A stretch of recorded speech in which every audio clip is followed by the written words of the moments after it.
And Grand Rising. Welcome to Rise Up with Blooming Lotus. My name is Danyelle Claxton, owner and operator of Blooming Lotus Wellness. And today is Monday, May 15th, 2023. My special guest today is, she calls herself the Motown Witch. I know her as Yvette. I've known her for years.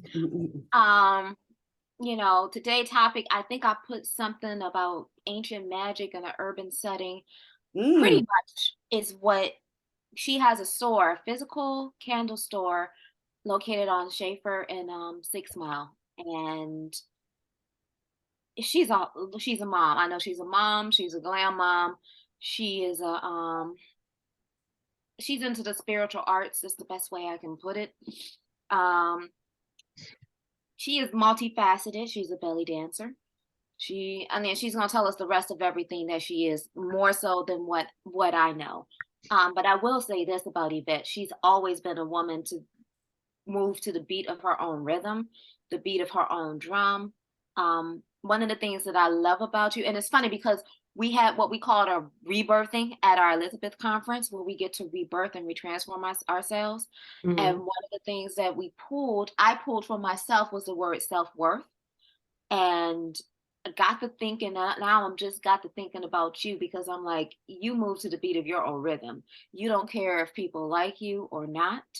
Um, I will say this: there are some people, I don't know why they get this. There's some people that are scared of you. I don't know why. I'm like, they're like, I'm like, okay, I don't know what to tell you. I'm like, she cool to me. That's all that matters.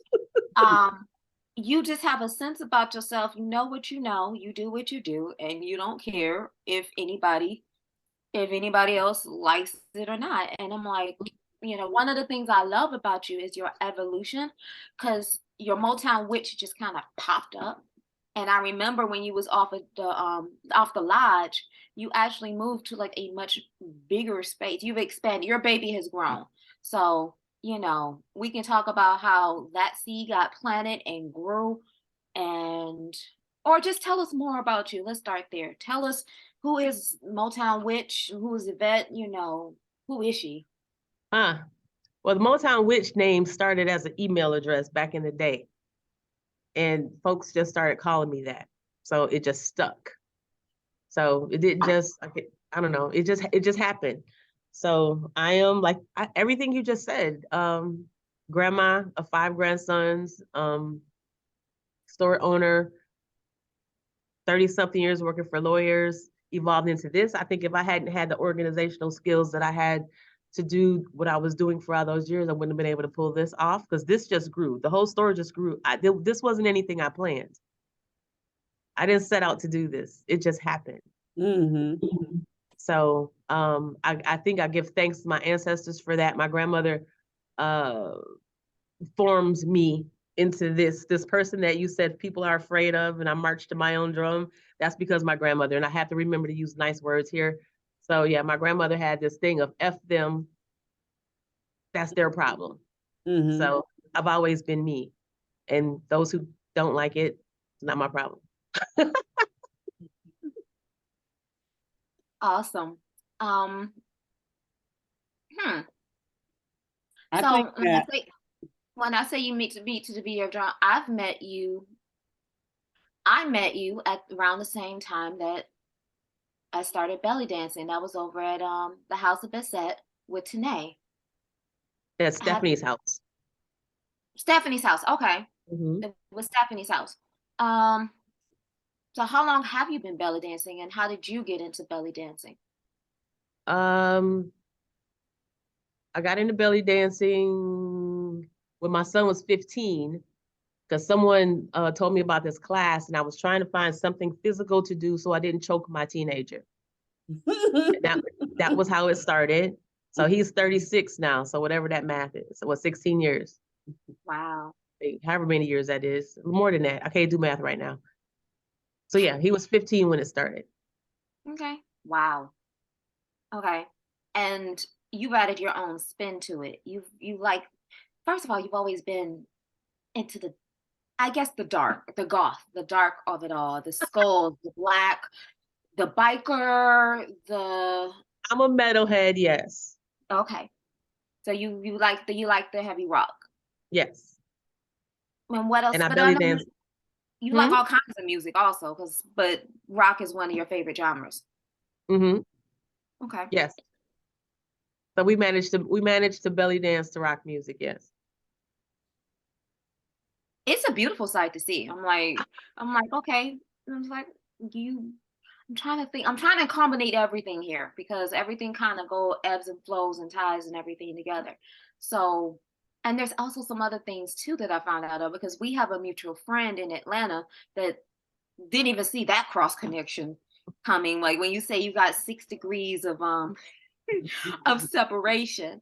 Um, Queen Aduni's gonna find this hilarious. Um, Her best friend, Queen Aduni, is Alicia Cure, who used to be Queen Afua's assistant back in the day. Mm-hmm. So it was like, what? Wait a minute. I was like, y'all know. Not only do you guys know each other, but y'all know each other for years, Yeah. and both of you are very deep into the spiritual arts. Um, how can I say this on a different spectrum? But it's all culminating in the same thing. It's been amazing watching her transformation because when I met her, she was not a vegan, and she was planning a cruise, and I was a vegan, and she was like, "Oh, I wish I could not eat meat, but I know how to cook so well. I love everything." And now look at her. So I watched her whole transformation. Just like I sat down and watched your whole transformation. Like, okay, now she doing this. Okay, and now she doing that. And now, and like I said, I love the self-confidence that you have and the way that you move to the beat. And it's like you said, either you like it, and if you don't, just, stay out the way. Like, okay, so my biggest question is, how did you get to be, well, like you said, it started as an email, but obviously you started learning something, you started doing something, you started reading something. How did you get to being, a witch? Because I know you one of the people that would walk around with that word with no problem whatsoever. And it's like, okay, that it is what it is. How did you get to there? Like what started the journey of getting to where you're at right now? When I was 10, I Ooh. was I was 10 years old. Well, first of all, this is a lifestyle. Now everything has a title. Things didn't have a title back then. There was nothing called hoodoo and all this other mess back then. So it was just how you lived. And so it was how my grandmother lived, how my great grandmothers lived, and everything. So it's how you swept your porch in the morning, it's how you did certain tasks around the house. So all this stuff now has a title. That's how that started. But the witch moniker, when I was 10, see, I've been a metalhead for a long time. There used to be a magazine produced out of Detroit called Cream Magazine. And I used to read that magazine religiously. And in the back of it was a thing for the Gavin and Yvonne Frost, and they were Wiccans. So my grandmother let me send off for it, and I sent off for the information, and I started reading it. I liked the earth part, but I didn't like the deities. The deities didn't look like me.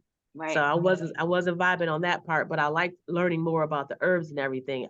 In addition to what I was learning at home, just in general, because my grandmother was one of those people who went out in the backyard, pulled something, made a tea, and now you're fine. That's what she did. So I like that word. And I looked at a witch as a healer, as a woman that was a healer.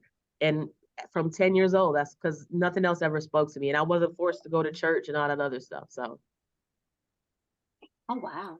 Okay. So it was running in your family.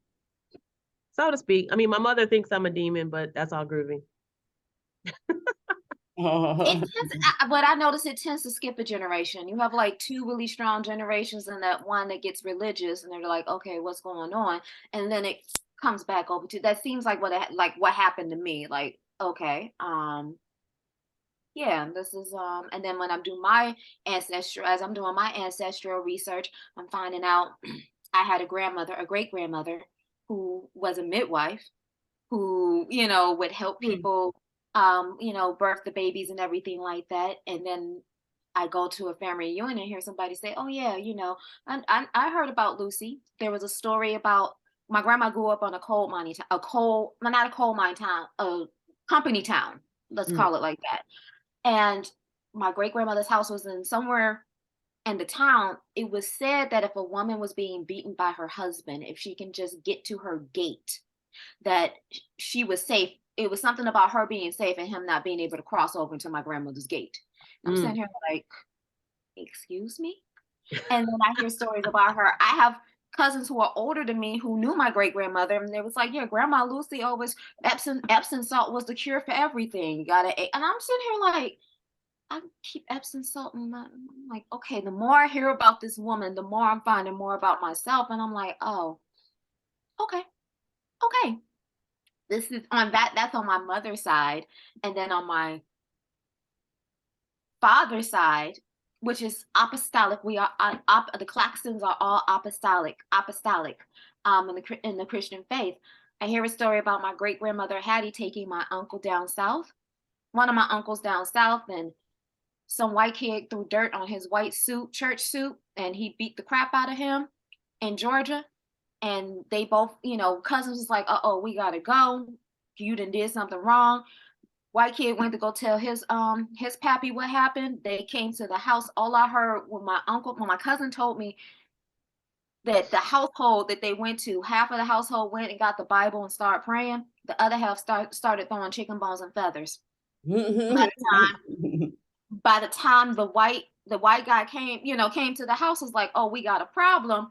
My grandmother explained, "Hey, he's from Detroit. He don't know how everything is here." And the guy was like, "Okay, well, you know what? He needs to get his little, y'all need to go home." Like basically, like pick up, get on the next train and go home. And I'm like, I'm still back on the chicken bones and the feathers. So I'm starting to see this has definitely been in my bloodline for a while. Just, you know, people not practicing or not saying anything, and it's like it's coming back within me and my cousins, of my generation. Like we're like, oh, okay. So go Grand Rising to the other Grand Rising Elizabeth. We got on the Motown Witch, and Miss Yvette here. We're just talking about, just the urban legends or the hoodoo or whatever. I want to know, does anybody had anything that noticed stuff going on in their families, or stuff that grandma might have did, or your mama might have did, or auntie might have done that didn't quite make sense? Either they explained it to you or they didn't, but they just did it. Does anybody remember anything at all? Mama hit. Grand Rising. Hi, sisters. Hi. Grand Rising. Grand Rising. Yes. I just wanted to say I have a cousin. She is my mother's first cousin, so one generation up. My cousin was always the black sheep of the family, if you will. And she was into everything. She did biorhythms, tarot cards, da da da da dee da da da da. I remember not too long ago, maybe within the last 10 years, I went over her house and I noticed that she had the witch's date book. I love that date book. That's my shit. Okay. And so I go upstairs in her third floor. She's the crafty one. She's into all kinds of art, everything art. And when I go upstairs, she has this black broom that she got that was made out of a tree bark. A piece of tree, a branch rather, that's what it is. And it was turned into a broom and it was black. And when I saw that, I said, Phil, I knew we were witches, right? And she just embraced us. She said one of our other cousins just saw the broom and freaked out, like, wow, what are you doing with this? And once I did study and read and understood what a witch was, because everything has been taken out of context or changed around so you don't know your power. You get this, you understand that it's a religion, and they have practices, and they do things to help keep people off of you, or our midwives, or the herbalists, your root workers and things like that. But I also watched that movie Daughters in the Dust. Mhm. And that movie opened my eyes. These are the protectors of the family. Who do women go to get taken care of for any feminine care, you know? And then the name Heteru and reading about Heteru and how women who had troubles getting married, had complications getting pregnant, went to the Heteru energy to get pregnant or to get some help with their care of the Yanni or whatever. So just reading all of that and coming into this space. And when I found out, we had Sister Yvette, Motown Witch on here, and I was like, I gotta go meet her because I need to know, we need a coven or whatever you call it. I was like, I need some people that I could talk to because I got things I need to talk about that I know my mother's not gonna be okay with, okay? I mean, it's really something because you feel drawn to a certain thing. You don't understand what it is. Now, I don't have any words about it from any other sisters in the family, but I know with my cousin because I knew she was different. I'm telling you, I saw that broom. I'm gonna have to get her to send me a picture of it. But when I saw that broom, I was like, I knew it, and she just giggled like, mm-hmm. You know what? I have a similar story like that. I went to a family reunion on my grandfather's side in Pittsburgh, and I wore my Alekes. And when I got there, it was a family member, an aunt.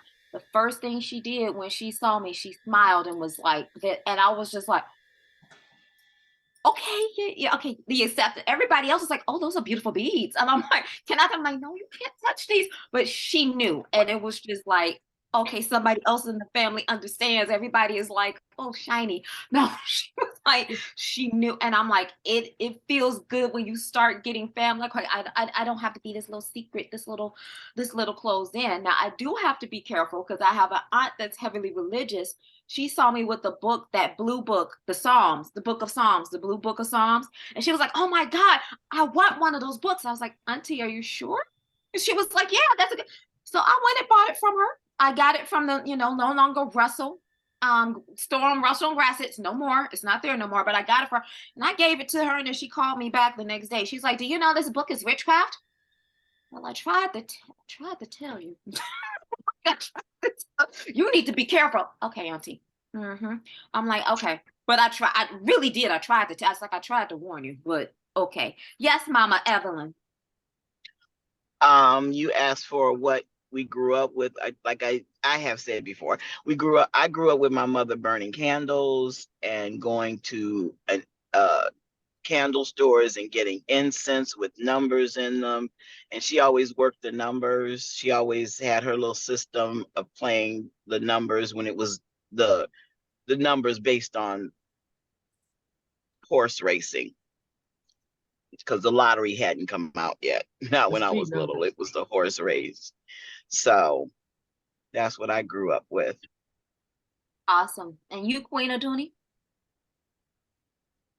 Your hands up.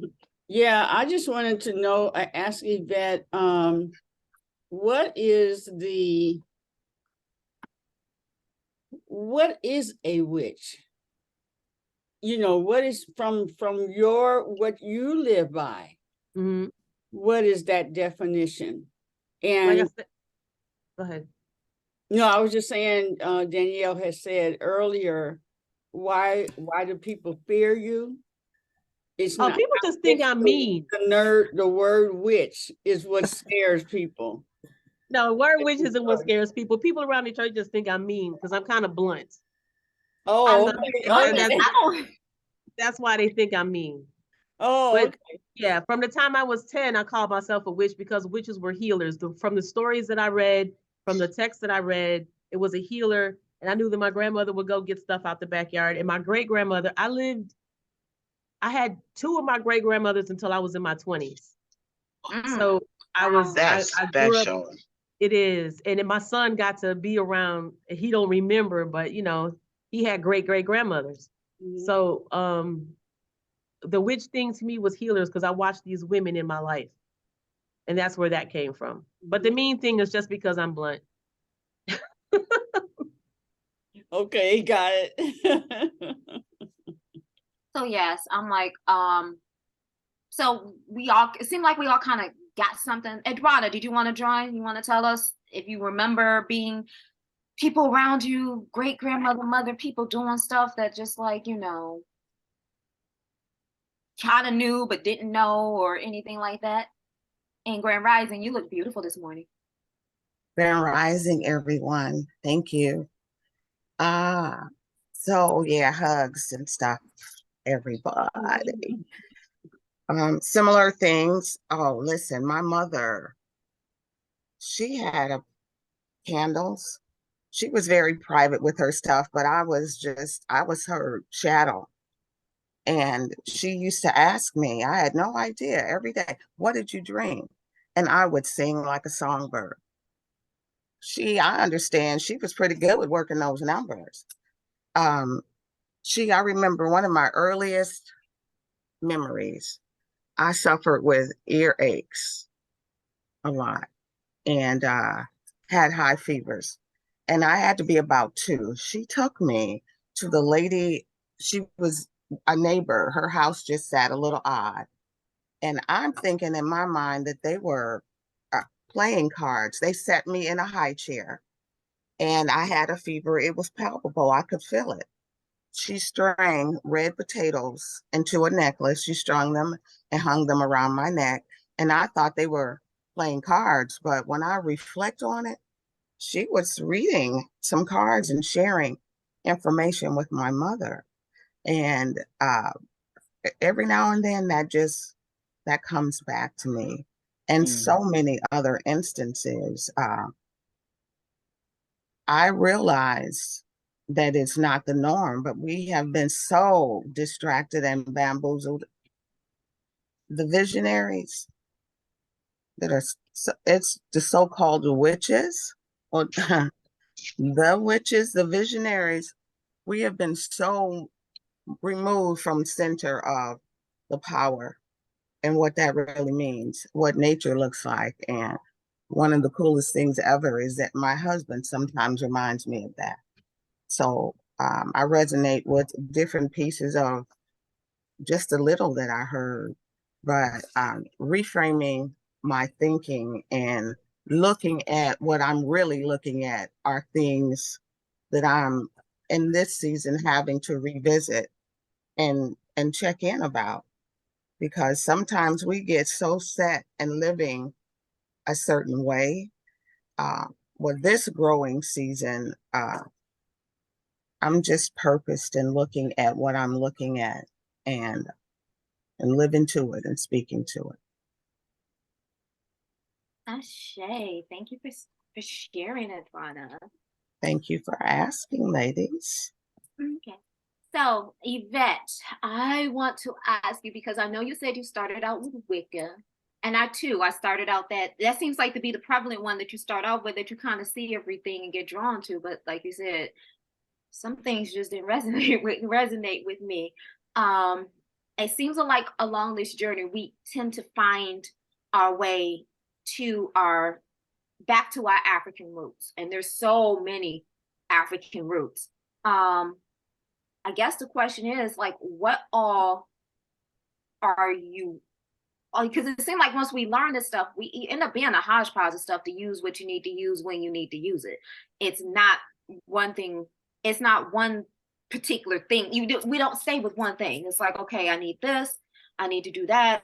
I feel led to do this. So I don't know if it's wrong for me to ask, what is it that you know, but what is it that you're, because every time I sit down and talk to you, I find out something different. I'm like, oh, okay. I'm like, oh, okay. She was in Ifa. Oh, okay. She's involved. I'm like, what is it? What all encompasses you? Let's say it like that. Well, I think just the short of it all is that it all ends up being African in the Okay, end. there you go.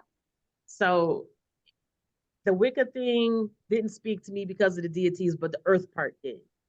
I became a part of a Kemetic temple. Next thing you know, I was the high priestess in the temple. I don't know how somehow that happened. So, and then we had issues because the human factor always comes in with somebody thinking they can boss you and tell you what to, just ridiculousness. and you know, I have weapons issues. So to keep going to jail, we have to move away from that. And then I found a Baba back in the MySpace days, and I started working with him. And then next thing you know, he's trying to screw me.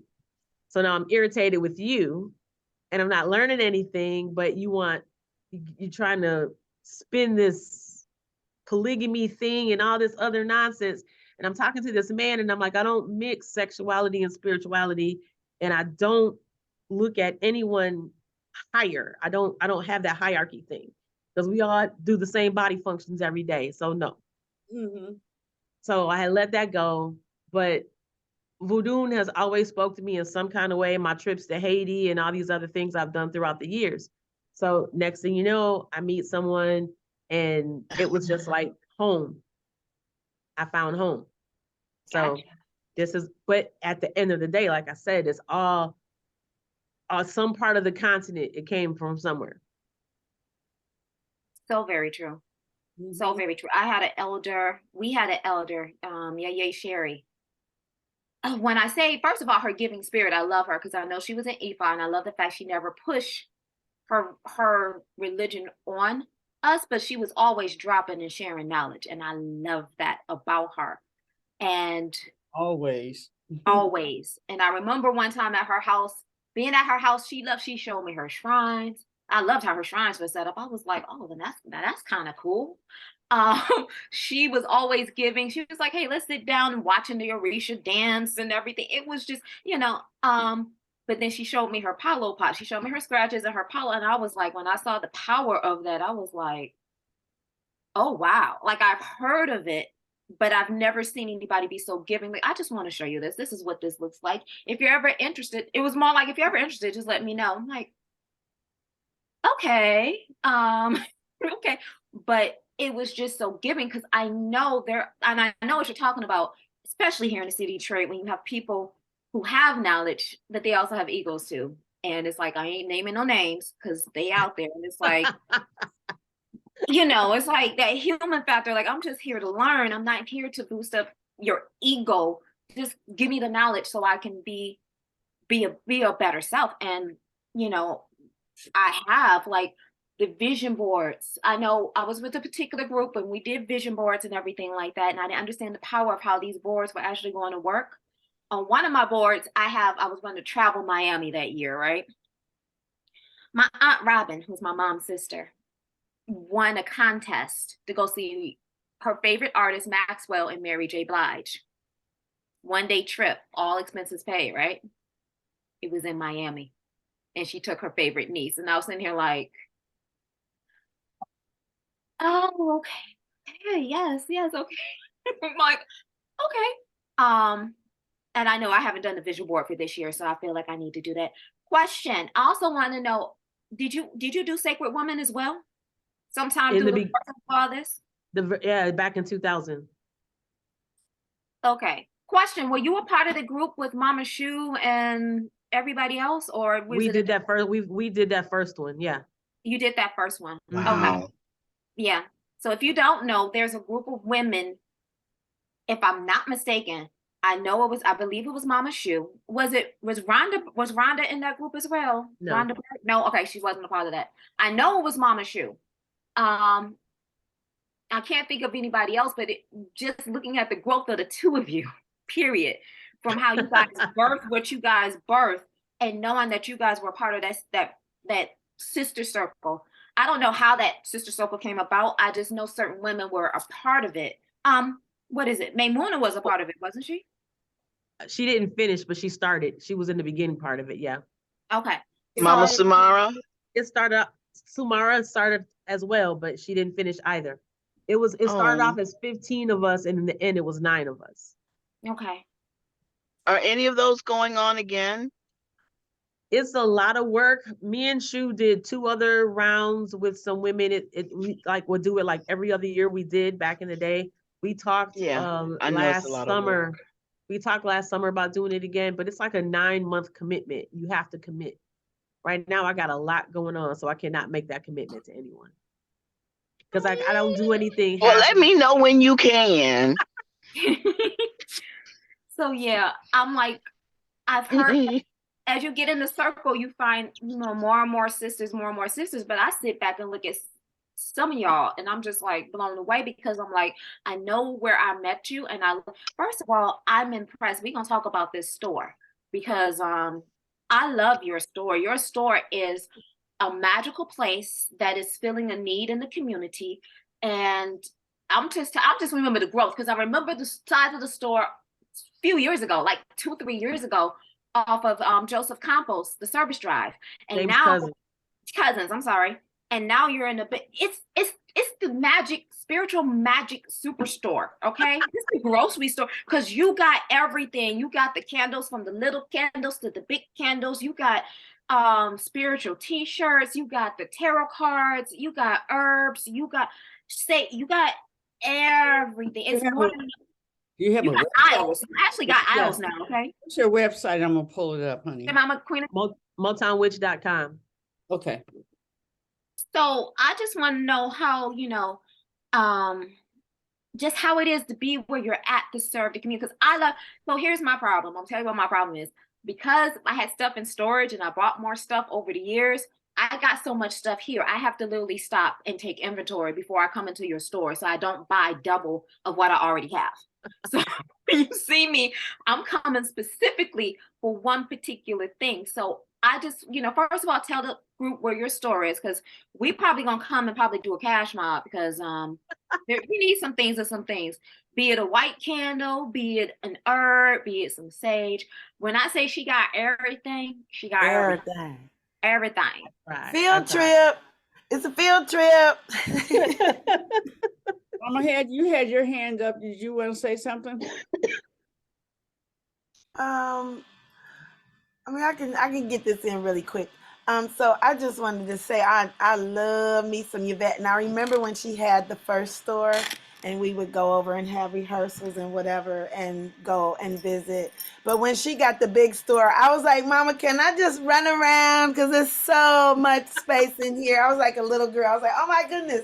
But I just wanted to share also that, once I got older, I guess I understood my dreams because I was always fascinated with the one scene in Wizard of Oz where the woman was riding the bike on, I guess she was the advocate to come and take Toto away from Dorothy, right? And I loved her because of that bike scene, but I also realized that she was the witch, in the parallel life of the whole movie. And I used to have dreams, nightmares every night or quite often that would send me to get into bed with my mom because I was like, listen, I'm having nightmares. But I dreamt of witches all the time. And then I remember one time my mother was like, if you keep watching this movie and crying like you do, I'm not going to let you watch it anymore. And I was like, okay, I'm not going to cry anymore. But I had this draw. Like I said, it's a draw. You are drawn towards this energy. And then I just wanted to congratulate Yvette for being the Shimmy Mob Mama this year. Love you, love you, love you for taking that role on again. The Shimmy Mob is a beautiful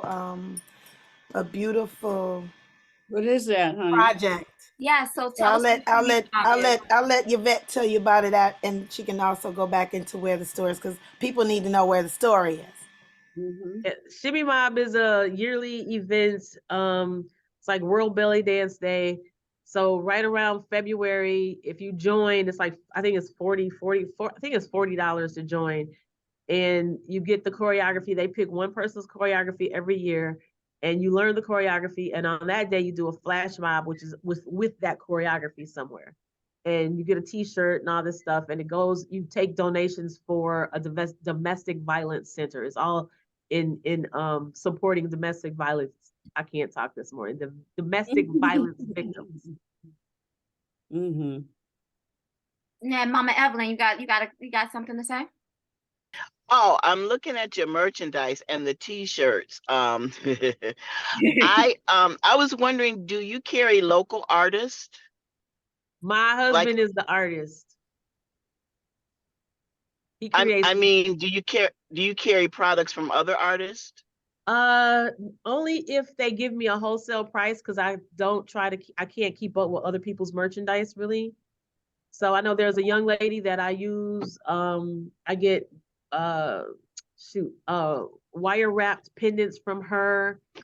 And I have a person who does waist beads and a person who does whipped shea butter.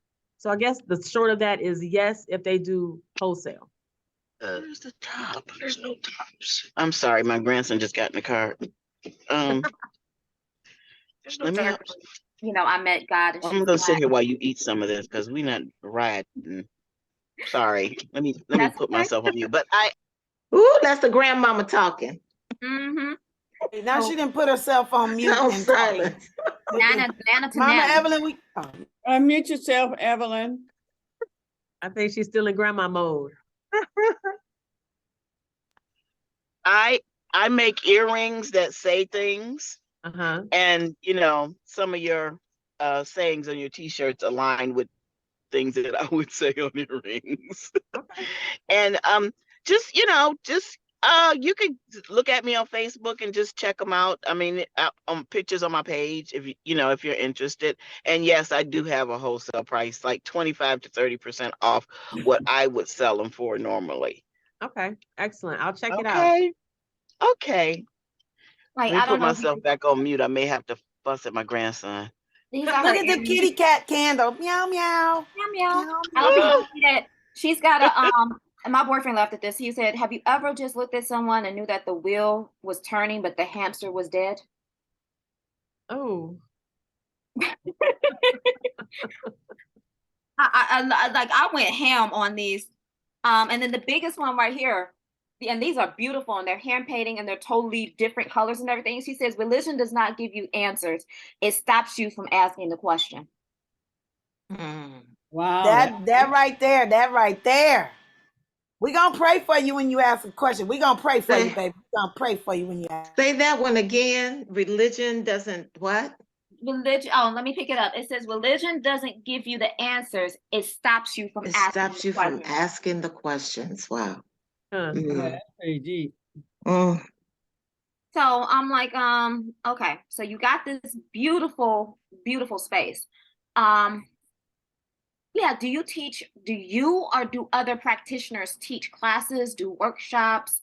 What is it? At your facility? Yes. I haven't had any recently. Because again, that ego thing comes into play, whatever. Yeah. I do have when I have someone tell me they want to teach a class, I do let them. They get to charge what they charge and give me a small, whatever, a donation, I should say. And we go from there. And I have an event space 2 doors down, so I also use that. Yes, you told me about the last time I was there that you got an event space. Like, yes. It's a small, it's like half of this. It's a, it's not a large space, but it works well for lectures and things like that. We're having a small party or fete for Kuzin Zaka, which is a Loa and Voodoo on Friday. So I have to get down there and decorate and erect the altar and all that stuff and get ready for the people that are coming into town for the Detroit Hoodoo Festival anyway. So we're going to do that on Friday night. Okay, so I have a really good question. How do you balance? Because this is all about, to me, the Elizabeth is also about balancing the whole, I'm gonna say the spirituality of business. There's a spirituality around business. A lot of people don't recognize it. I recognize it. Like, you know what? Just like there's an energy with money and exchange and how we handle it and how we give it freely and it comes back tenfold.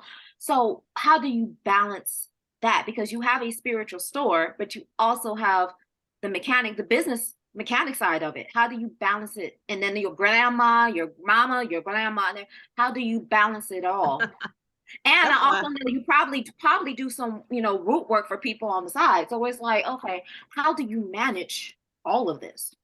That's why I'm a little cray-cray. I am a habitual list maker. I have OCD, so everything has to be in order. If you notice one thing in this store, everything is in alphabetical order. Mm-hmm. Everything. The baths are in alphabetical order, the incense, the crystals. Everything has to be orderly. So I have lists. I will set everything up and it has to go according to my list. If it's not on my list, we got a problem. But that's how I ran. I was a manager of several law firms over the years and everything. That's how I ran everything. So I'm used to being this way, I guess. Yvette, where did that, I'm sorry, let me sneak in. Where did that list thing come from? Where did that start? Is that the 10-year-old too, or you know what? You like alphabetizing? I think, well, my dad was a supervisor at Chrysler while I was growing up. He was a Vietnam vet. Everything was orderly. Mm. So I think I picked that up from him. And then my mother was one of those people that before you even put the ash out, she's already cleaning the ashtray. So I kind of come from that.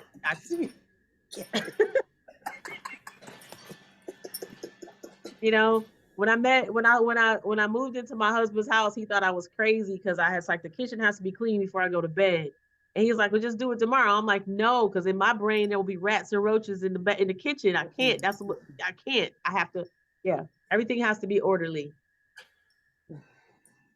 Girl, my parents didn't play that, and my dad was military. He was in the Air Force, because he was like, if I come home and those dishes not done, you gonna get up and at 3 o'clock, 4, whatever clock it is, it's dish time. My brother would hide the dishes under his bed.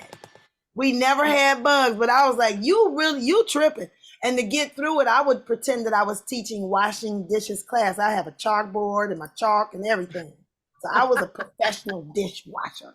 Okay. So you guys talking about washing dishes, I'm overcoming my dislike of washing dishes. And I'm starting to see, because I know finally I'm understanding that your kitchen is the finance part of your home. And I'm like, okay, I need to get over this. I've had a dislike of washing dishes since I was a kid. I would rather clean toilets than wash dishes.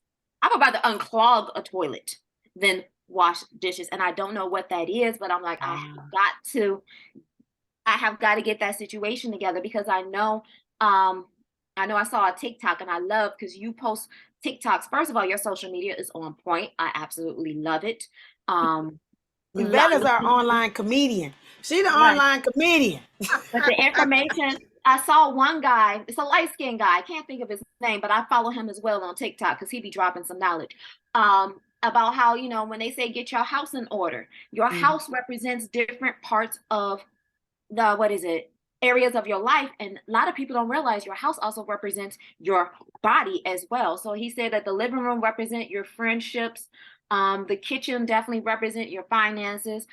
The bedroom represents your love life and your sex life, and the bathroom, I forgot what the bathroom represents. And I was like, oh, okay. Right now my house is a mess because I've vended for 2 days. And I'm like, oh, I got to get the house in order. But what I was looking for, and I think you may know, if you can point me in the right direction, who has it set up to show you what your house represents for your body? Like, I know the bathroom represents the bowels. That's plain and simple. But each room represents something else for your body. So if that place is a total wreck, you might want to clean up your house and center yourself. Type situation. I have that information somewhere. I know me and Alicia used to do something together, and I know that's at my house in a file folder somewhere, because I remember having that information. Okay. So look under B for body. So let's get to the nitty gritty. You have this conference hoodoo festival coming up this weekend. And tell us more about it, and we probably need to do a intro on it. Well, it's something that I've been doing over the years with other practitioners that I've known. So we've had them all over the country. And 3 years ago, one of the guys said you should have one here. I had him come to the store to teach classes. And he comes to the store to teach classes, and we're sitting in the parking lot. He says, you should have one here. And I'm like, I can't do that. So he explained to me how to do it, and boom, did it. So I have 1, 2, 3, my sign is in the window, so that's what I'm looking at over there. 1, 2, 3, 4 people coming from out of town to teach classes. I always try to have at least one person local. This year we have 2 people local. We have Mama Yana and Oya. Everyone teaches a class on their specialty or whatever they choose to teach their class on. So every day of the festival, Saturday and Sunday, there's 5 classes. Each one is an hour to an hour and a half long. That the whole conference is $330 for both days. The vending room is open to the public. That's free. I have 28 vendors. A couple of them are coming from out of town. I get my vendor people because also in October when I do the Witches Bazaar, the Witches Ball, there's a bazaar that happens before that. So I have this cycle of vendors that like to come, if that makes any sense. Yeah, I think that's it. That's everything. We have Danny's hand is up. Hey, Danny, Mama Danny. Hey, good rising, everybody. As you were going through the merchandise, do you have any white t-shirts or are they all black? I try to get him to do this. We're talking about him. I'm gonna be nice. My husband doesn't listen. He doesn't listen. So he has black. And I told him last year, I'm like, dude, it's summertime. Everybody don't want to wear black t-shirts. I know I wear black a lot, but everybody's not me. So I will reiterate it again to him. Because I love that. I do witch shit t-shirts and yeah, but I would love it in white. Yeah. So I will if we pray that he listens to you. Thank you. Thank you. Now I have one more question. Was your store on Northwestern Highway? No, it was on James Cousins. It was, now it's on Schaefer. That's what I'm thinking. That's what I'm thinking. Because it turns into Northwestern. Yeah, James Cousins. It's still there, right? No, I'm on Schaefer now. You're on Schaefer now. Okay. Yeah, 16844 Schaefer. Okay, thank you. It's a warehouse, not a store. It's a warehouse now. It's a It used to supermarket. be a store. It's now a warehouse. Okay. It's a supermarket. I'm like, It's oh my amazing. God. I mean, you know, over the years with me working downtown, corporate and all this stuff, I did vending on weekends, and I would vend at different pagan events and everything, and that's what I did. And then the husband opened a studio because he does capoeira, so he opened that for that. And I'm trying to explain to him the dollars and cents wasn't making sense because it's not to pay the overhead and all this stuff. But who listens to me? So I decided to open a counter in the back of the store for my products. And then one day I just decided I was over 50. My kid is grown. Walk away from these racist people who getting on your nerves. And I did, and decided to do it full time. And I just stepped into it. And then COVID happened. So right then COVID happened. COVID helped me so much because everybody spent their stimulus checks at my store and I didn't close. I think I closed for like a week, maybe 2. I don't even know if it was a whole 2 weeks because everybody was calling my phone and blowing it up. Like, where are you? We need our stuff. So I would let 2 people in at a time because we didn't know what was going on. So we're all masked up and colloidal silver and everything, and let 2 people in at a time. And I outgrew. Next thing you know, I had merchandise all the way to the front door of that joint. And it's like by the time the lease was up, the landlord was acting funky. So that's how this bigger space happened. God can set up a set of circumstances that can grow you and expand you for sure. Absolutely. That's right. So I'm like, wow, I'm in a maze. Like I said, I love your store. It's like I can get lost. I have to watch my budget because I know I will probably go crazy. Because can we put the address in the chat? Yes, we can put the address in the chat. And then you also say you got a small event space. So I'm like, okay, so that's more expansion. How do we get in touch with community? Because now my what is it? My brain is working. First of all, I want to ask, do you have anybody teaching any dance classes at your space? No. Nope, we don't. Not right now. I think I might be. I'm gonna talk to you. I think I might be. And then also, you know, there's opportunity. Yeah, I see some things coming in here. So yeah, I don't know if anybody got any more questions. Ebony, yes, please. Miss Ebony. Grand Rising, ladies. I do have a question about the types of witches there are. Like, what are the types, if they're light or dark, and how do we get to reconnect with our inner witch? I'm really not a label person, so to speak. So to me, like I said, to me, a witch is a healer, and I go from there because there's light and dark in any pantheon. In anything you do, there's light and dark. So I really don't get into the whole title thing. I try to assist women and help them just find their inner self and their self-love. It all starts with your own self-love, no matter what your religion is or your path. Does that help? I don't know if I make sense sometimes. Yes, that helps. A quick story on that thing. So everyone who knows me as the witch and everything, and how most of my family thinks I'm demonic, they're wrong. But anyway, my bestie growing up, her mom was a strict apostolic person. Never saw her in pants, never saw her anything, but she was the most loving person I knew. She never tried to force anything on me. She never preached at me. She would talk about her God and her Jesus, and in her, she would talk about it for herself. It had nothing to do with anyone else. So over the years, my mother will be really angry that I was really close to this woman, and she couldn't understand how this woman got the utmost respect from me. So even over my years, when I went to deep punk rock at like 17 and had the blue hair and the black lipstick, she would be like, you know, you're pretty, you're so beautiful. She never shunned me. So when she passed, her family, the whole family said, well, you know, you got to do this. So they had me help write the obituary. They had me stand up in Solomon's Temple Church. And I'm standing there reading, and the church mother gives me the church announcements to read and everything else. And I'm like, oh my goodness. So her sister, Miss Alberta's sister, she says, I heard you stand there and say, this is for you. I'm like, yeah, this is for her. Because she was one of the few people that I met that called themselves a Christian, that to me actually walked a path that she knew her God, and she wasn't trying to push it on other people and give it all this other nonsense. Yes. So that's her asking me that question just made me think of that story. That's all. Yes.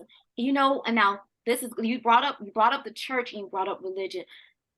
Let's talk about, okay, because I get intrigued when I see this, and I'm like, I'd just be standing there, but like, some people just don't know what they doing.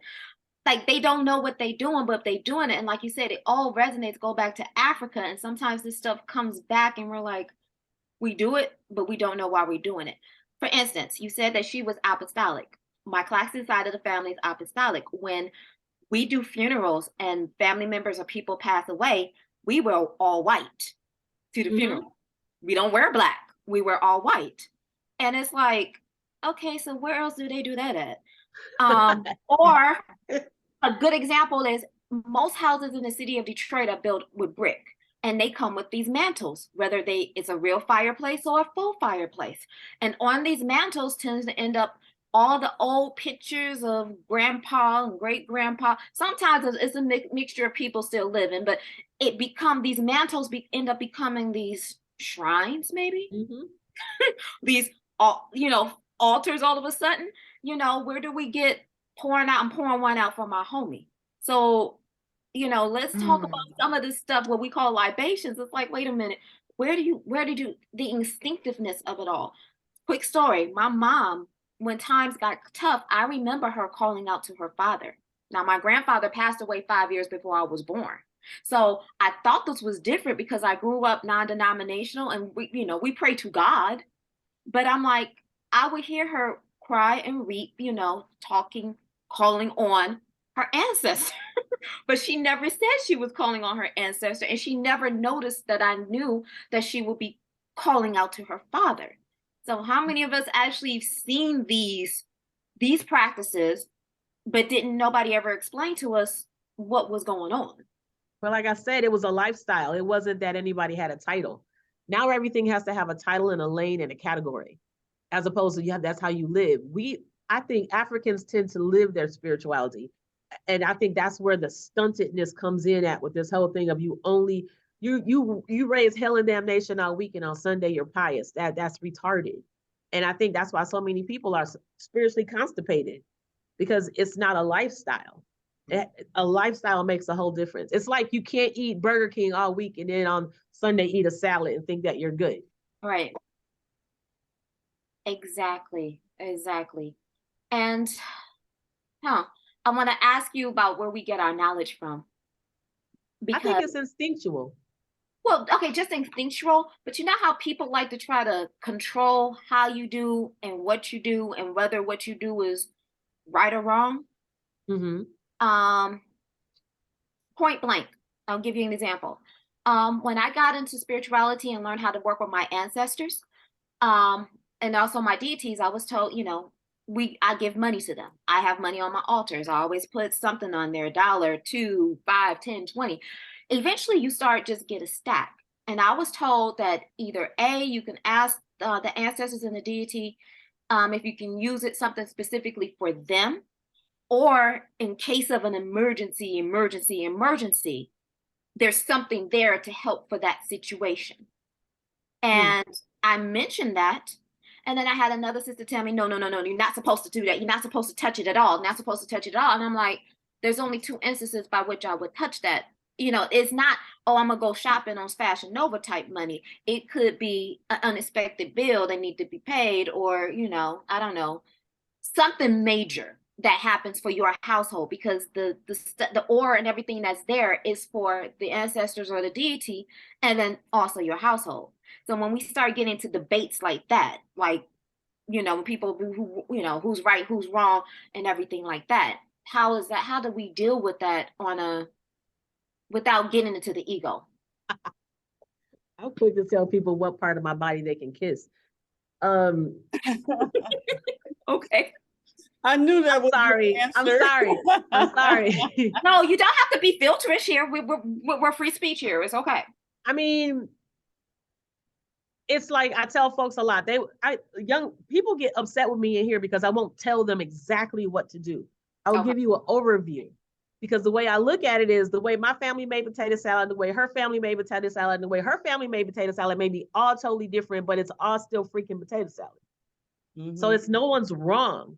It's what speaks to you. That is something, that's that ego thing, that personship that irritates me, that gets on my nerves, because someone will tell you you're doing something wrong, but this is what speaks to you. So how is it wrong? That doesn't make any sense to me. And you can't make everyone follow this one person, because it doesn't make sense. Everyone's family. Me and Mama Oya had this debate once, and there's a perfect example of it. We were talking about the adage, the thing of sweeping your feet, how that's not a thing to do. And because my mother, although she is strict Bible, whatever, she would kill you if you swept her feet. In my family, it was you're sweeping your luck away. In Oya's family, it's you're sweeping someone out of your life and they'll die. 2 different families. The bottom line is you don't sweep your freaking feet. That doesn't mean either one of us is right or wrong. Just don't sweep my damn feet. So, I think a lot of people go into this thing, especially now with social media. You got all these social media witches and I woke up to Oshun and now I'm self-initiated. And I've heard some absolutely crazy stuff. That little girl who came in here and argued me down over some oil and said that she's been studying YouTube videos for a week, so she knows what she's talking about. I need a reality show up here. I swear there needs to be a whole reality show up here. It's crazy. So Real Witches of Detroit, or The Adventures of Mo. I would subscribe to that. Because every time I come in there, you have a story, and I'm like, I know there's different people that come up in there, and you're just like, yeah. But they want to argue, and it's like, I'm not going to argue, and you want to be mad because I'm going to tell you. There was a little girl in here yesterday. She's telling me her issue, and I'm trying to give her a solution, but she's talking at the same time I'm talking, and she's steady talking. Now her mother's standing next to her, and she was like maybe 30. Her mother brought her in here, and she's just steady talking. And I said, "Are you finished?" And she says, "But," and she's still talking. I said, "But you asked me a question, but you won't let me answer. Are you gonna let me answer?" And as I start to answer, she starts talking again. So I said, well, you know what? I'm going back in my office. She said, but we didn't. I'm like, no, you're not listening. So if you're not listening, I'm not going to waste my breath staying here talking to you. She needed a mirror. She needed a mirror.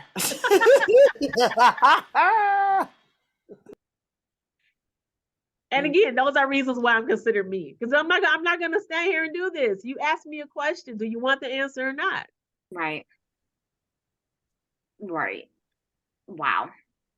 Like I said, I've never seen me, and I was like I said, I'm not naming names, but it's just hilarious. You have people who think that you don't like them, and I'm like, I don't think that she don't like you. I think she got other things to worry about other than you. Like, it's like it's more them than it is. It's like, why are you even worried about it? It's you know how many people I'm accused of hexing? I'm accused of hexing a lot of people. And it's like, you are so not even in my mind. And one chick who accused me of hexing, I don't even know her real name. Someone told me about this. A priest told me about this. And I'm like, who is she? He pulls up her picture. And I was like, oh, she used to be a customer. I wonder what happened to her. And she stopped coming because someone told her some lady with locks and glasses was cursing her. So it had to be me. Go figure. You know what? That part is so funny, but you know, I read I think it was a meme one day, and I was like, I love it. They said it went something like this. You know, we talk about how people treat. No, they talk about how you treat another person, but do you ever think about as the other person? Do you ever think about what you said or did? You know, to the person. You know how they're reacting to what you the originator did. You know, I'm reacting to something that you did, and then you get all blown out of the way. But think about it. If you think that somebody put a hex on you, then you need to know that, you know, maybe it's you. Maybe it's your shit that you're not dealing with. People don't want to be responsible for their shit. Exactly. Even though you go to the bathroom, and I'm spelling the SHYT, so I'm not cussing. So but you ate the shit, you heard the shit, you watched the shit, you consumed the shit, but you don't want to deal with the shit to come out. Now it can stay inside of you and you'll be a toxic shit. But then you'll go around, so and so hurt me, so and so did this to me. I had a sister that you know, she blew some shit out the water for me. And you know what and it was so funny because the whole time we were dealing with one another, all I saw was that I learned so much. I could have said she put a hex on me, but what I realized was it was het that I was learning about. So I'm grateful for the relationship and everything that happened in it. Now, this other stuff that came afterwards, I know that's not my shit. I know that you have shit that you were dealing with before you met my shit, and you ain't deal with that, and so you want to join my shit with your shit and still call it my shit. No, that's your stuff. You were dealing with this before you met me.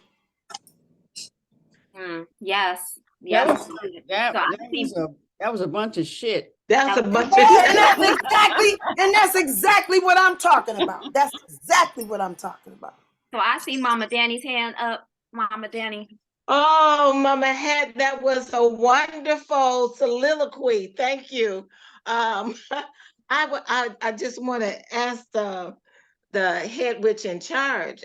You know, you said something about that, and the response to many people is that no, I didn't do that, but I could. I want you to know I didn't do that, but I could and I can. So I just I just want to say, you know, what we're talking about is ownership, owning our own shit. Yeah. You know, and see the when we talk about being grown women, yeah, I'm a grown ass woman. Yeah, but you're not owning that part of the word grown. The last part is own, OWN, but you're not owning that part that needs, you know, the attention and the nurturing so that you can heal it, you know. And so I just wanted to say you didn't do that, but you could, yeah. And I think that's how I would respond the next time. Oh no, I didn't do that, but I could. Okay. And I'm then gonna remember that. okay. I And can now. yes, Queen Aduna, I see your Okay. hand up. Yeah, this is funny, Yvette, because I experienced I had fibroid tumors at one point, and they had to be dealt with. And because I couldn't get the operation because I was bleeding so much, you know, what is that when you're Hemorrhaging. It wasn't called Hemorrhaging. No, not hemorrhaging. It was when you don't have blood, much blood. Anemic. Anemia. Yes, because I was like during that time it would just so no doctor could figure out what to do with me and stuff, you know, and I was so I went to this woman and she was a witch doctor, but I didn't know it. I was very involved in the church at that time. Okay. And a deliverance church at that, you know, casting out demons and all that kind of stuff. And I was fine. I was going, my cousin and her daughter, we would go and the lady would give me herbs and all that kind of stuff to work with and take and I was in the midst of making a decision on what to do. So she said, oh yeah, we can get rid of this tall, black, beautiful sister. We can take care of this. You just have to do blah, blah, blah, blah, blah. I'm doing those things. I'm coming back. And then one day she said, that's why I said the word witch, because as she was talking and describing herself and what she's doing and such, she said, I am a witch doctor. Shut me down. You hear me? I was giving my trust to her. And just because she said witch doctor, it just shut me off. I couldn't go back anymore. Oh. I could have been healed naturally through, because she explained how it was going to happen. You know, we're going to do this. And when she gets to this point, you need somebody down, you know, saying these things. And all I could think of was incantation, and I'm anointed, and the devil's trying to get me to, you know, worship him and to do everything. And my anointing would be destroyed. And I could go, you know, so where I could have been healed naturally, and it was going to come through me. It was going to just come out. I went to I did go to a doctor that I knew who could cut the blood and stop the blood from breathing, you know, from coming out, because he dealt with, not Seventh-day, is it Seventh-day Jehovah's Witness that would not take blood infusion? So he had mastered that. So when I finally got to him, then he told me he could take care of that. He could take care of it immediately. I said, how? He said, because I've been dealing with this, and then the operation happened.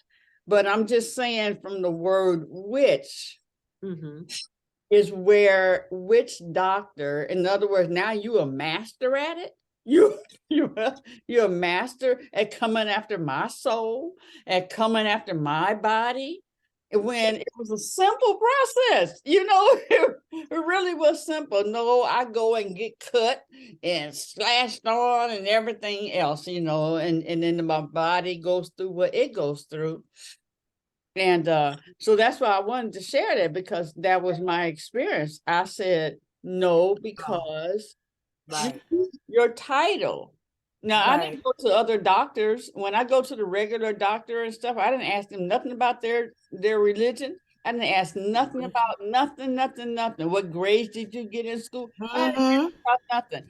Okay, my door is ringing, so I'm going to go, and I just wanted to share that with you. And Mama, go ahead and get the door. I just want to share real quick. Sometimes those people, what would be funny is that doctor may have gone to that witch doctor and studied. That's another thing. Real Because that's talk. another thing we don't know. went and got services from those people that, I mean, if I'm finding out a lot about people. People they don't necessarily let you know all that they know, but they know Uh-huh. that they doing what they doing, and it's like, okay, um, you Yep. know, for their success or protection or whatever. What gets Right. me, like Yvette said, Yvette, well, that's why I always love you, because I can come to you, I can talk to you, I can ask you a question, you answer it, you're quick, you're short, you're blunt with it. That's it. Um, there's never been any ego about you, and I absolutely love that, because I've been around ego, and I'm like, you know, it should be that way when it comes to just gaining the knowledge, but unfortunately, it is. And I've been around two egos, and I'm not mentioning names, but I had a situation where, I had an elder out of town. We went to an event in Toledo, and I had brought a friend of mine, her daughters, granddaughters. We had a grand time. The elder thought that I was going to bring her back. We never discussed this. We never discussed this. And I was like, no, she had brought too much stuff. She had ordered stuff there. When I say that as vendors, we broke everything down, she threw a complete temper tantrum in front of the hostess and everybody else. So I'm standing there, and my Leo anger rose quickly, because one thing you don't ever want to do, don't ever embarrass a Leo in front of public. That is that, and I'm sitting here like, okay. So I was cool, I was calm, I was collected. She failed to make plans properly to make sure that she can get back to Detroit. She was staying for another night. She made a whole weekend out of it. I didn't make a weekend out of it. I made a day trip. That's what I did. And the lady who did the event, she was like, well, at least can you take this box back? Realize I really didn't want to take anything back of hers with me, but I did it. When I said that, I got into the car, music, two things helped calm me down: music and dance. So there's a song called by Princess Nokia. God, I can't think of the name of the song. But it was a part of this particular song where she's got 16 bars where she said, don't you fuck with my energy. Don't you? I have, what is it, a 6-year-old? I have a 6-year-old and a 2-year-old in the car with me. I'm so angry. I have the windows rolled down, and I have to have that blaring, you know, not away from the venue, but we was far away, and I had to have that blaring just to calm me down, because I'm like, woman, you don't know exactly what you don't know who you're dealing with. You don't know what you just what you just did. And it was like, luckily the friend of mine that with me, she knows I'm into this stuff. So she gets it. She understands. And I'm like, it's that ego. It was this particular ego was, I'm an elder and I should be able to do this or that. And I'm like, no, when I say, she was also a caregiving client of mine too. So that following Monday, I had stuff of her stuff in my storage. I had stuff everywhere. When I dropped off that box, I dropped off everything. She never apologized to me. And she was like expecting things as normal. I was like, no, ma'am. I'm like, effectively, this is all your stuff that belongs to you. And effective immediately, my mentorship is done. My contract is done. All this is over and done with. That was the most powerful thing for me, to just walk away like that, ever. Because I'm like, you're not going to embarrass me like you just. And it was funny because the owner of the event contacted me, and she was like, she tried to go off on me too. I was like, oh, really? Like, she was like, was that no? I was like, I don't know, but I'm not working with that person ever again in life. And it took so much power to just walk away. I have no harm, no foul for her. She's a vast source of knowledge. I will refer her to anything, health wise, but I'm like, working with, no, no. That was your graduation day. It was graduation. That in the Waffle House, okay? The waffles helped, okay? The waffles helped. But yeah, what I say that to say, because I couldn't move like I wanted to move because we was in the car. Yes, Saturday, me and Mama Het were on a panel, and the panel was about artists. We just got talked about dancing and movement, and there was a movement going on in that room with the dances that we did, and the movement. I want to see, you're a dancer, now you're into spirituality and you're dancing as well. How powerful is that, the dancing that you do for yourself or you do for the spirituality part, as far as you're releasing yourself, releasing emotion, releasing whatever, even with your own health, your mental health, your physical health, how important is it for you to just have that movement with everything that you're doing for yourself? Oh, that's very important. On the spirituality part, of course, I learned the dances that go with that part of my life, but that goes back to the whole heavy metal part. I'm a stomp it out person. That keeps a lot of people from bleeding. I have to stomp it out. Give me Metallica at loud volumes. During the time of COVID, when there was no, you couldn't do anything, that was the hardest time of my life. No live music. I have to have live music. So I have spent so much money over these last 2 years going to concerts. It's ridiculous because I have to have live music. But for me, my release and my flow all happens loud guitars. I have to have I have to have my loud. I've taught all my grandsons how to headbang in the backseat of my car. So that was one of my proud grandma moments. My one grandson saying, "No, you do the fingers like this."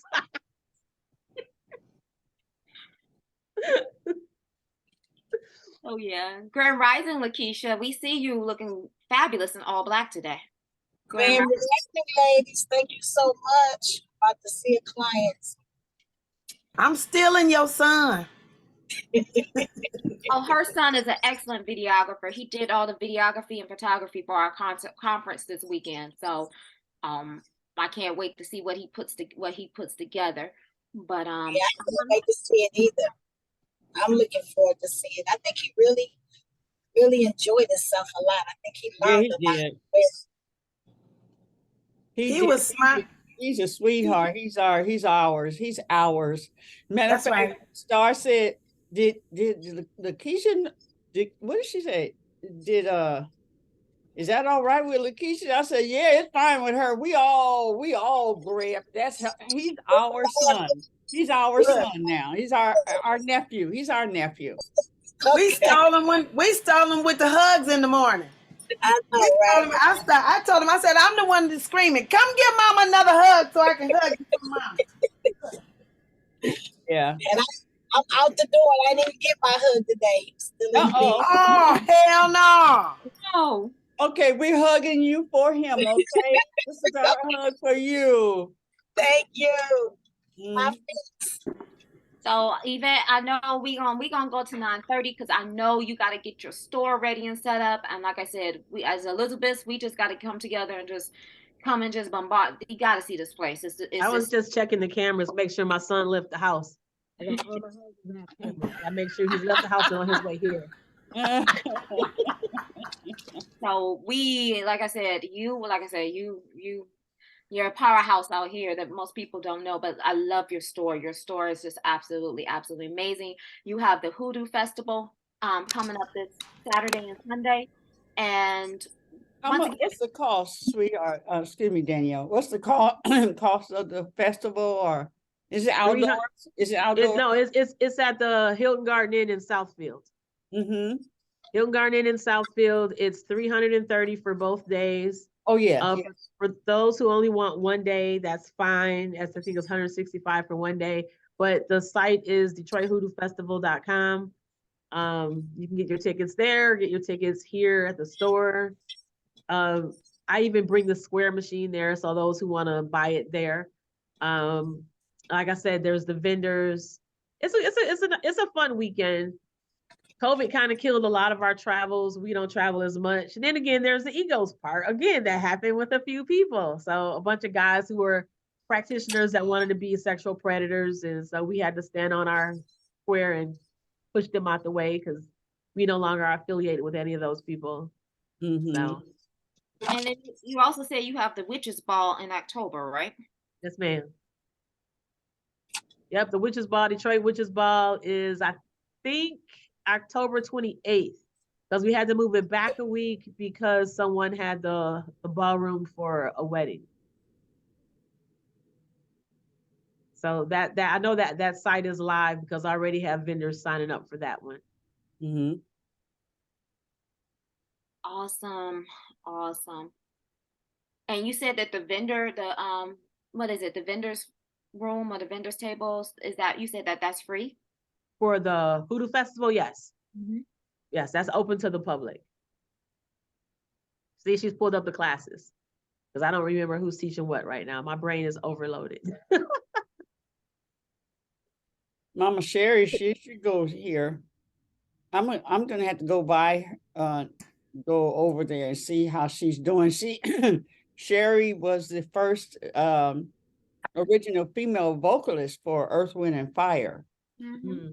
And she wrote their first song that got them on the charts. She wrote and sang that. We became friends. Wow, it's like almost 10 years ago now, Danyelle, right? Yeah, And very, Amazonic kind of stature woman, full of love and stuff. And just like Danny said, she's powerful, but she's just a little teddy bear. But it's more like Danny said, I didn't, but I can, you know. And but now she's going through dealing with dementia. But I know she would just love to even walk through the space of that, even if she couldn't attend. I don't know where her mind is. I know when she sees me, or when she saw me at that time, she did. But I remember her. This was so funny because I didn't know she was going through that, and I hadn't talked to her in quite a while. And she was telling me about this guy. She was telling me about the sex, and she was telling me about all this, and I'm like, whoa, whoa, whoa, whoa. Well, I didn't know that she had gone back in her mind, in her memory, to someone, because she wasn't here present at the time. At the time she wasn't. She was in her memory. And I'm like, whoa, y'all was, whoa. And that's when I found out that, that was going on in her mind. But she embodies the whole Orisha of the whole. She was raised and cut in, all of that. That was her life. Just like I get up every day, that was her and is her life and stuff, so she would love, to just walk in, even maybe as a vendor. She could walk in the area of the vendors just to be around the space, you know what I mean? Let's see if we can work that out, because I miss being around her and just her energy. And I think it might be nice to get her out the house to just at least walk around with the vendors. But I have to say, learning these practices and actually practicing these practices has definitely made a huge change on my life. And I love it, the fact that I'm actually around genuine women. You know what I'm saying? Where we look out for ourselves, but we're also looking out for each other, and to continue to share the knowledge and continue to do like Mama Het, us taking our baths yesterday with Dr. Shiva's bath salts and everything. And I'm like, I love the fact that I have, if you go on my Instagram, I got my singing bowl, I got my candle from a black on. It's just like, and I'm just seeing like roses in the bath and everything. And I'm like, poured a little champagne in the bath, just a little bit. I'm like, I'm loving the life. I'm loving what I'm the person I'm becoming, because I have this knowledge and the freedom to be around women, to share and to understand what's going on. Yeah, I'm loving it. I absolutely love it. And I'm like, okay, I also want to help and assist other women, get to that point. And like you said, it starts with self-love. I know I have a sister, and I'm always telling her, focus on you. Take care of you. But I need this, and he not doing that. Focus on you. But I just want it right now. Focus on you. Like, it's going to come. But the biggest thing is you need to focus on you. And she's reminding me of me, so I understand how flighty I was 15 years ago. I'm like, oh my God, I'm so sorry to every elder that I was around, where I just wasn't. I get it, because now I'm starting to get women come to me, be that reflection of who I was back then. And I was like, oh Lord, okay. I was like, I remember that old Danyelle with her box of the makeup and the hair, and saying to me, oh, I could never go natural with my hair. I remember her. And then she met me. And then I met Mama Sheila, and it just All naturally. natural, all Now, natural. Yvette, I Wow. still have a box of makeup. Okay, it was with me at the Elizabeth. That has not gone anywhere. But Listen, she left that box in the bathroom. I said, "Don't you leave that lip bar stuff in that bath." I was looking like, "Oh, look at all this stuff." I didn't leave anything. Here's the beauty about it. I didn't leave. I didn't leave nothing. No, you didn't leave it, but it was in the restroom. You did leave it in the restroom because I knew that. Yeah. But no, I'm like, I see the growth, and I've seen how far I've come, and I'm like, oh my God. But I love the fact that I have women like you around doing what you're doing. And you know, like I said, I've learned from you. Okay, I've learned a lot from you just by watching your shadow and vicariously. And I'm like, okay, you know, I'm proud to say that you're one of the women that actually helped shape me, along with Queen Aduni, along with Mama Evelyn, along with all the Elizabeth here. You know what I'm saying? But you know, you and Mama Het, you, Mama Het, and Mama Evelyn, if I'm not mistaken, all came into my life at the same exact time, the same exact time. And I've been in situations where I've had people kind of lead me a little astray. I mean, I ain't gonna name no names, but they were trying to create some other things and use already, you know, Bible, what is it, hymns and everything already here, and change the words and do different stuff. And okay, I'm so glad I got off that phase and actually got the knowledge, the beginning knowledge that got started for everything else. It's like, okay, not gonna do that. Mama Evelyn knows what I'm talking about. She knows. It's like, what are we doing here? Something ain't right. And what got me was Yeye Sherry came out of someone else the meeting of someone else for me. And when she told me, hey, don't tell her, this is my mentor, this is my godmother, don't tell her what I'm doing. I knew something was wrong with what we were doing right then and there. And I'm like, what God did was, God has always placed me to be with the original source. Like I have an opportunity to meet Queen Afua. Like, I don't know how that happened. I picked up her book one summer, and 2 months later, I'm literally talking to this woman face to face. It put me right in front of, you know, the real people, the elders, the Yeye Sherry's, the people who actually know that I be around the original, not the recycling of it, not the recycling, the copycat, I'm sorry, of it all. And I'm thankful and grateful that I get to source, because there's a lot of people that get led astray. So what is it? It is 9:35. Yvette, we love you so much, and we appreciate you being on here. Thank you. Thank Thank you for having me. And we gonna come do a crawl. We gonna come do a crawl to your store and come and play and have fun and learn more about everything. Because like I said, she has got everything. Everything, crystals, candles, all types of candles, the tarot cards, the herbs, the book, all of it. Something else you said you have, which is event space. What is how much space is that? How many people can it hold? What kind of, is it just a ballroom? I mean, a room, or? It's a small storefront. It used to be a Boost Mobile. So I think it would hold a good 50 people. At this point, I have 10 of the big round tables. Oh, wow. Yeah, over there. So it holds a good, I'll say 50 people comfortably. It's half of the warehouse. A little less than half. Yeah. Okay. Could it be a good space by which to do a sound bath event? I don't know what that is. What is that? The singing bowls. Crystal. It's a hard floor, I guess, as long as you bring something that you're gonna sit on. Oh yeah.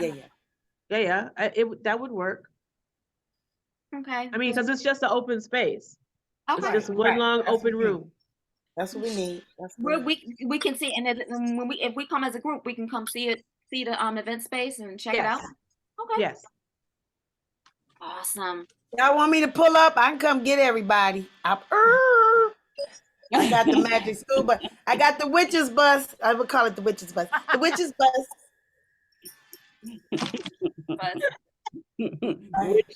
Which are you? Right? Well, yeah. Say.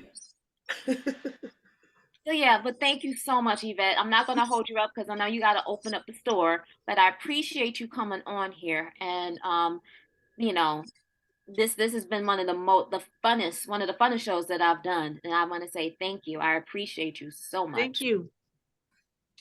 Thank you. I Thank you. love that artwork behind you too. My Paul Lewin wall. That is absolutely He's beautiful. on Instagram. Paul Newman. Lewin, Lewin. Awesome, Lewin. Yeah, because the one, wait a minute, see if I can do this. That one big one in the middle. Oh yeah. On Instagram, he has one where her head is moving. She's animated. Uh-huh. Ooh. Nice. And that's the skulls on either side of her. Yeah. You know, there's it. skulls around me everywhere. Right. Listen, I'm gonna have to bring my daughter over. Isis loves the skull, but she's the death sign in the Vulcan or the Mayan, one of the two. She's the death sign or the dog, and she's the one who I forgot what her role is, but she's the death or the dog. So she is all into her skulls. Ooh. Yeah, I need to bring her over there. I've not brought her up. I'm bringing my lady. I call her my lady. I'm gonna bring her over. Gotta bring her over. She's not a little girl no more. No, not at all. Not at all. I have a Thank you, question. Yvette. Thank you, so do we have any more questions or comments for Yvette, Keisha. aka the Motown Witch? Yes, Keisha. What does the skulls represent? I never knew that. I don't know. I don't like them, but I don't know what they represent though. What do the skulls represent? Because they have the skull hats, the skulls. What do it represent? I'm not. For me, it's protection. I can't speak for anyone else. Mm-hmm. For me, it's always been protection. And one of my grandsons one time said, "You got all the scary stuff all over your house." And I'm like, it's not scary. And I told him, "You have a skull that's protecting your brain." So there you go. You do like the skull because it's holding your head up. I mean, you know, right, exactly. Your skeletal structure. So for me, it was always protection. I've been collecting skulls since I was little. I used to drive my mother crazy with bringing home skeletal remains of different animals and everything else. I got issues.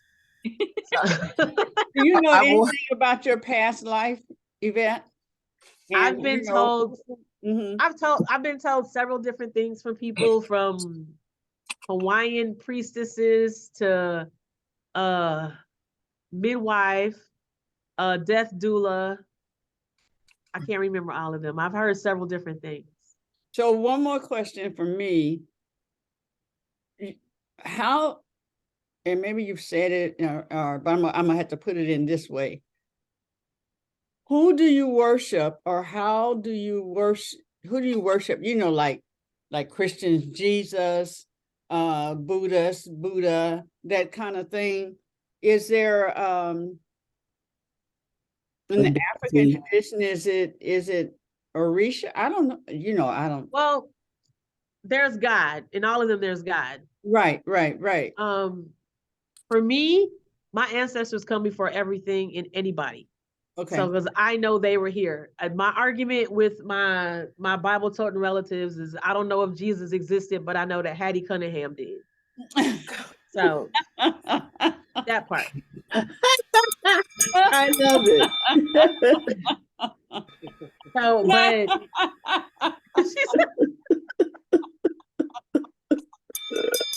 that's the best answer ever. Who's ringing the bell? I just, that whole thing. But I mean, on my path right now has been strictly voodoo for several years. Okay. So that's that part. But my ancestors still come first and foremost. Mm-hmm. You know what? Quick little story. I have an aunt that's Bible toting, extremely Bible toting, and she always says, because her daughter and I are into this and everything. She's like, and you and your cousin are always talking about the ancestors, and I don't know anything about the ancestors. I know who Jesus is, and I'm like, Auntie, didn't you and your family just celebrate the 100th birthday of your father who passed away 25 years ago? Y'all came together to celebrate his birthday. I was like, you just celebrated your ancestor. So I'm like, it's funny how people be doing things and you try to make it. I'm like, y'all just celebrated somebody that's dead. They put up the walls. They put up the walls to try to separate themselves. the same lady that I said I spoke at her funeral that weekend of, well, when we had her funeral, because her daughter and me, we've been best friends since we were 10, or we had been. She passed away 3 years ago. After her mom's funeral at Solomon's Temple, she grew up on the far side of Hamtramck. I'm all wondering, where are we going with this funeral procession? She had her mom's favorite chair on the front porch, draped in fabric with the sash over it. And I'm like, so where did that come from? Oh, She said, listen, oh, well, listen. something just told me to do it this morning. And the funeral procession had to go by the house, stop in front of the house. We saluted the chair, which was a chair. It was a chair I still sit in when I go over there because her son has the house now. So I'm that auntie, his other mother, he calls me. So I have to go over there. And she just says, well, you know, something just told me to do it. And I'm like, well, that's ancestral. That was that DNA memory coming back. But she would fight me on the label thing. It was like you just said, Danyelle, about the mantle. She had the whole thing with her grandparents' obituaries, and it was a candle and the plant and the glass of water. And I said, that's an altar. She says, well, I just set that up for Big Daddy. I said, but sweetheart, that's an altar. But I'm Christian. I'm like, okay, never mind. You're saluting your grandfather. That's all that matters. So we just gonna go with that. So yeah, it's interesting, but like I said, my generation is we're bringing stuff back, and my elders in my family are starting to be more open and receptive. Like, and I had a condo in Midtown one time where I had my Allegra pot and my stuff at the front door and everything. And my cousin came over one time and saw the money and everything like that, and he was just like, "So what are you doing?" Like, he was like, "What are you doing? Why is there money at the door?" He kept asking me, "Why is there money at the door?" I was like, "This blessing of the house." And he was like, "But why is the podcast star?" Like, it was just behooving. I'm like, Morgan, just chill. And my ancestor altar was in my living room. My aunt got so excited because her daddy which my grandfather, was on my altar. So they're starting to see things and just they ask questions like, why is like that? Why is that like that? I'm like, it is what it is. Like, okay. But they're starting to be receptive because my aunt got a whole wall. She's an artist. She got a whole wall of different type of crosses in her living room, and she likes to wear the ankh. I'm like, but you Christian, auntie. I'm like, okay, I get you. I see you. I see you. She got the origin on. She got the original on. You know, she got the original. Exactly. And she wears the rings and everything like that. And it's like, okay, she thinks she's artistic. No, there's a reason. It's always interesting. It's always interesting. When my grandmother passed, I was my grandma. Well, I'm an only child of an only child, so I was my grandmother's guardian. So my dad, everybody came to my house. The funeral car and all that stuff came to my house. And my aunts came from down south. My grandmother's sisters. Everybody came from Alabama. They're sitting on the edges of the couch. They're sitting around there looking. Everybody's like, "Oh shit!" They're looking around. And I had my mantle was my altar, so I had all these candles in the mantle and everything in the fireplace. And my cousin comes in the door and goes, "Girl, what you doing? You doing voodoo up in here?" Hell yeah! My dad puts his hands on his. She is a witch, and the looks on all those ladies' faces. At that time, the funeral car came. I swear there was smoke. They was out of my house so fast. I'm surprised the carpet didn't come up. It was hilarious. After the funeral, they refused to come back to my house. They went straight back down south. Everybody got in their cars with no one. It was hilarious. See, that's your protection. Witch like it's a bad thing, right? Right. And I noticed something that happened here on the screen, so we're gonna need to make sure that we embrace, because I noticed a change here when we were talking. So we want to make sure that we did reach out and make sure sis is okay. Okay. I don't know if anybody else noticed, but I'm gonna make sure my sister's okay. Okay. All right, y'all. I gotta go. Love you, Yvette. Thank you so much. Yvette. Thank you. Thank you. Thank you. Thank you. You with you. Peace.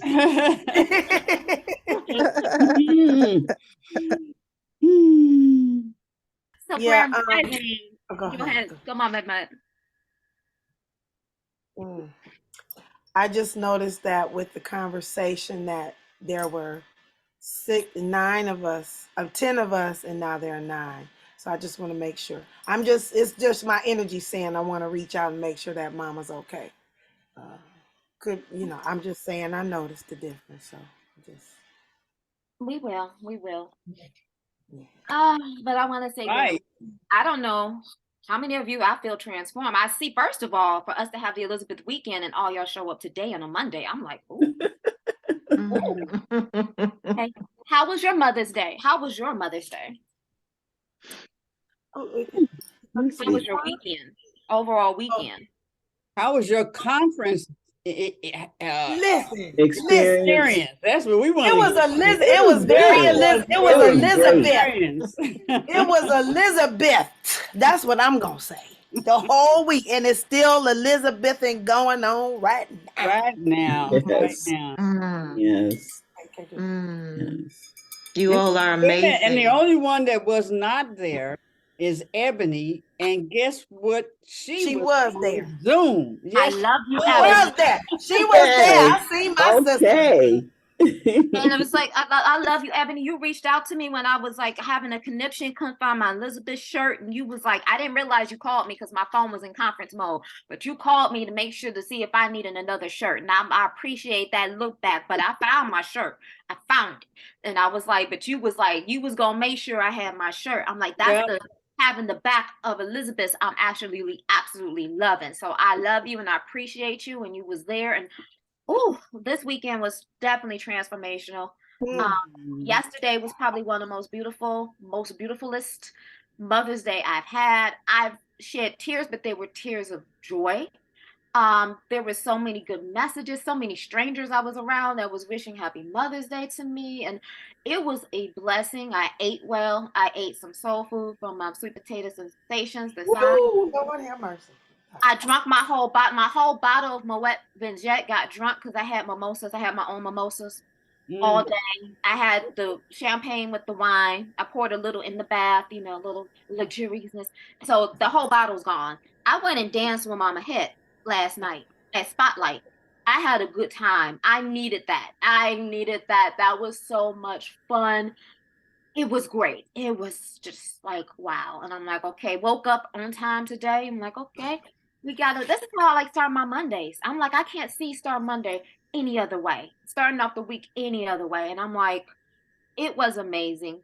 Mama Sheila, I'm gonna ask one request because we got 4 minutes on this particular Zoom. I want to make sure that we stop the recording at 2 hours. Exactly, or a little bit 4. We can keep talking, but I want to stop it so I can clip it down, if you know what I'm saying. That's all. So yeah, I love the energy of everybody and just everything that's coming out of this. Like, oh my God, like, whew. I want to interject here. Ebony, can you talk for about 2 minutes? Please. Are you in a position to speak? Go to the bathroom. No. Look, do the one finger and tiptoe out. Excuse me. No. But yeah, maybe she can't talk yet. But I just wanted her to share about, and because we don't have any company, I wanted to share. She you were talking about making sure we had our t-shirts. She brought them to my house the night before, and she said, she shared with us about the importance of her, what breakthrough she had by us requesting the t-shirts from her. And I want her to go into more detail about it, although she didn't go into much detail about it, but she was just saying that she has stopped. Girl, let me tell you that she has stopped making t-shirts because at one point she was attacked from selling the t-shirts. So she wouldn't do that anymore. She wouldn't, so when we asked her to do it, it was a breakthrough for her to go back and experience that. Not that, but the t-shirts that she has stopped doing because of the negative thing that had happened to her. And I really want her to share about that one day. But I just wanted to, even if she's not, hopefully she can hear me, she just can't talk, but even that, I wanted y'all to know how. Here she is. Yeah, baby. Did you hear anything I said? Good, good. Can you? We got 1 minute. Can we stop the recording real quick? I sure will. We didn't start at 10 though. I mean at 8. So But you it's still under 2 hours. the Zoom thing. It's the Zoom thing. It's got to be under that 2-hour mark on Zoom. Yeah. Okay. I just wanted to get. Why are we all staring at the screen?